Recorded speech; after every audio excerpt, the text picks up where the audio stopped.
అస్సలు లేదు. అన్నీ ఒకదాన్ని వేసినావు కదా.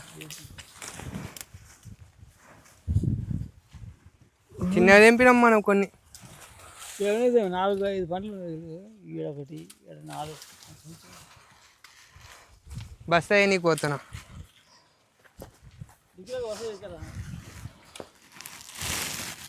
ఏ ముగ్గురం 3 పట్టుకోదాం ఒకటేసారి. అవసరం అంటారా బస్తా? ఒక కర్ర తీసుకో ఫారూక్ భాయ్. కర్రేనా?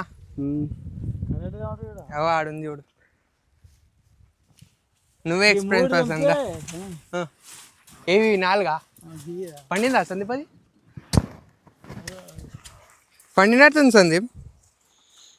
పండలే దిగినా అనుకున్నా. నాకు విరిగిపోతాయి. దా దిగుదా. 2 30 వరకు ఉన్నాయి అవి.